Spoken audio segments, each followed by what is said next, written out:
My dad bet $50,000 I wouldn't survive being poor for even 3 weeks. And the worst part? He said it with a smile. The thing about growing up rich is that nobody expects you to have feelings, or opinions, or, God forbid, actual dreams that don't involve spending their money. I'm sitting here in my crappy studio apartment in East Austin, eating ramen noodles for the 4th night in a row, and I can't stop thinking about that moment in the lawyer's office 6 months ago. My grandmother Carmen had just died. 83 years old, tougher than a $2 steak, and apparently had been planning this moment for years. Valentina, Mr. Peterson said, reading from her will, gets $2.3 million, but only if she can live on minimum wage for 1 full year. No family money, no trust fund, no safety net. You should have seen my father's face. Dad owns half the oil fields in South Texas. My mother collects art and complains about the help. My brother Carlos thinks poor people are poor because they don't network properly, whatever the hell that means. And me? I was their beautiful, expensive mistake. The daughter who studied art history instead of business, who cried when we drove past homeless camps, who never quite fit into their perfect cold world. This is ridiculous, Dad said, still holding the legal papers. Carmen's lost her mind. Valentina wouldn't last a week. That's when Carlos started laughing. Are you kidding? She doesn't even know how much milk costs. He wasn't wrong. I literally had no idea. $50,000, Dad said suddenly. I'll bet 50 grand that she comes crawling back within a month. You're betting against your own daughter? Mr. Peterson looked disgusted.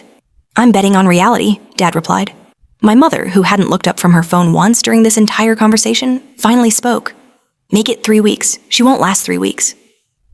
They were talking about me like I wasn't even there, like I was some kind of entertainment. A rich girl zoo exhibit. That's when something inside me cracked. I'll take that bet, I said quietly. Let me tell you about my first day of real work. I got hired at a Mexican restaurant called Casa Bonita in East Austin. Not because I was qualified, I had 0 restaurant experience, but because the owner, Rosa, felt sorry for me. You sure about this, mija? She asked, looking at my manicured nails and designer jeans. This isn't playing dress up. I wasn't sure about anything, but I nodded anyway. The lunch rush at Casa Bonita is like being in a war zone. Orders flying, customers yelling, the kitchen hotter than Satan's armpit. I was supposed to serve 12 tables. I lasted exactly 47 minutes before I had a complete breakdown in the walk-in freezer. Not because of the work, because of table 7. This family came in. Mom, Dad, 3 little kids. The kids ordered kids' meals, but I could see the parents adding up prices in their heads, calculating whether they could afford their own lunch. The mom ordered a side salad and water. I'm not really hungry, she told her husband, but I could see her watching her kids eat, making sure they had enough. That's when it hit me.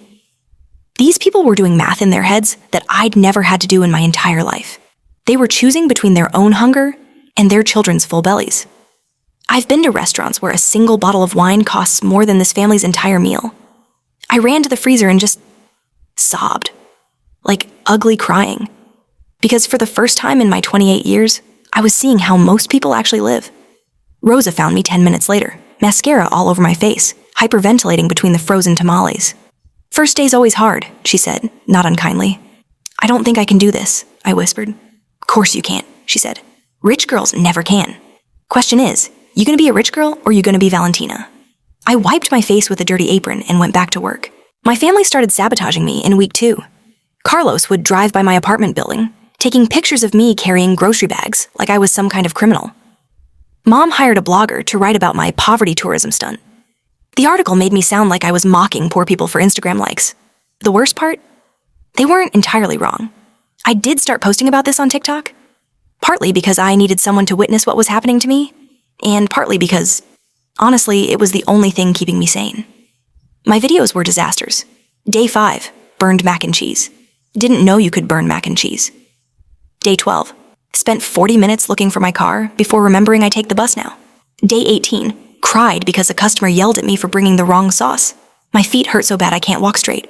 The comments started mean. Rich girl playing pretend. Daddy's credit card is 1 call away. This is insulting to people who actually struggle. They were right. I was playing pretend. At first. But somewhere around week 3, something started changing. I met Ethan on a Tuesday. He was a regular at Casa Bonita. Came in every week, always ordered the same thing. Chicken tacos, extra hot sauce, no sour cream. Always left exactly 18% tip, counted out in singles and quarters. You're getting better, he said one afternoon, watching me balance 4 plates on one arm without dropping anything. Better at what? Being human. Ethan teaches 4th grade at one of the poorest schools in Austin. His kids bring their own soap to school because the district can't afford supplies. Some of them work jobs after school to help their families pay rent. You want to know the real difference between rich and poor? He asked me one day. What? Rich people get to fail in private, poor people fail where everyone can watch. He was right. My family's sabotage campaign, their public bets against me, they were proving his point. They wanted me to fail spectacularly, publicly, so they could feel justified in their assumptions about me. But Ethan saw something different. Your family doesn't know who you really are, he said. Hell, I don't think you know who you really are. Month 4, my world exploded. A customer brought her teenage daughter to lunch. The girl was maybe 17, visibly pregnant, counting coins to see if she could afford a $6 meal. She couldn't. She ordered a Coke and sat there watching her mom eat, pretending she wasn't hungry. Without thinking, I brought her a full plate.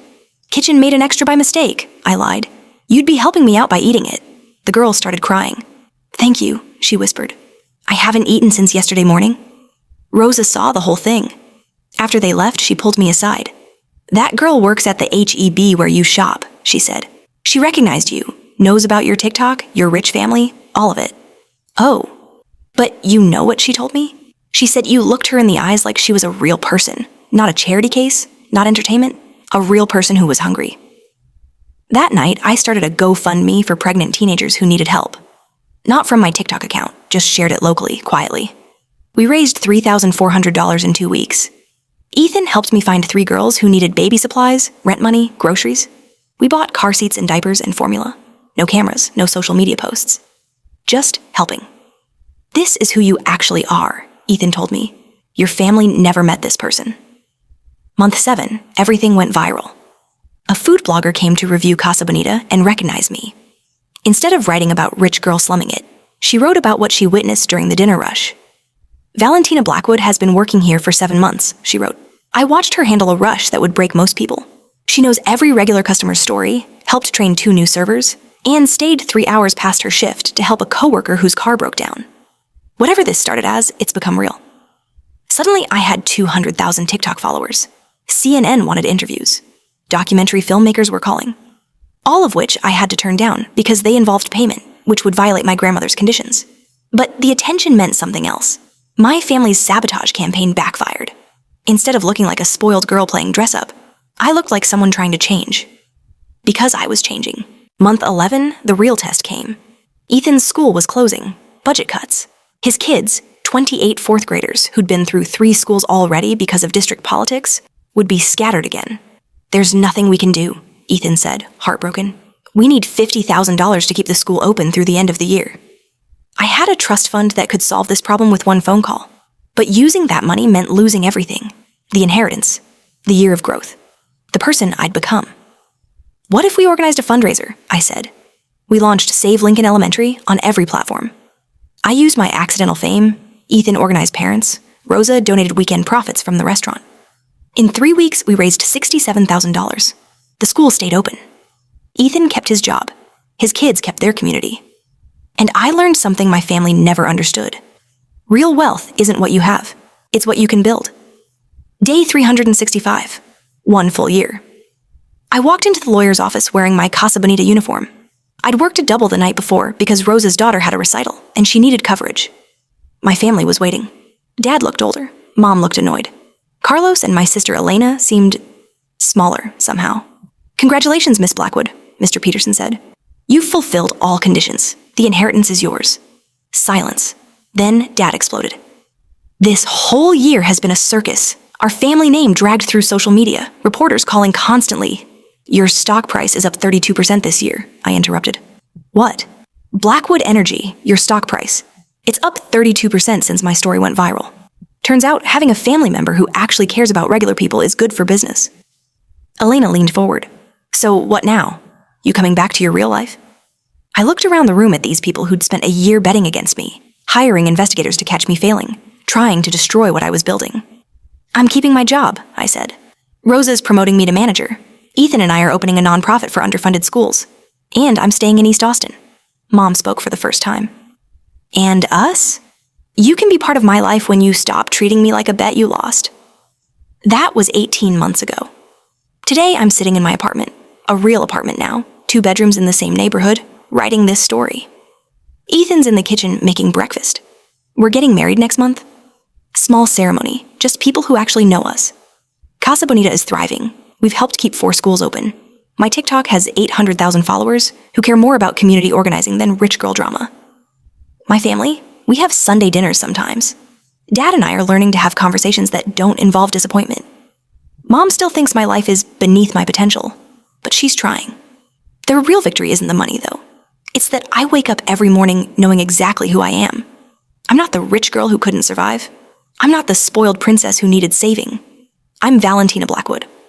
I work for what I have, and I fight for my community. And I learned that the best inheritance isn't money. It's discovering who you really are when everything you thought you knew about yourself gets stripped away. My grandmother Carmen knew exactly what she was doing. What would you do with a year to become who you really are? Have you ever surprised yourself with your own strength? If this story made you think about the person you could become, hit that like button, because sometimes the best bet you can make is on yourself.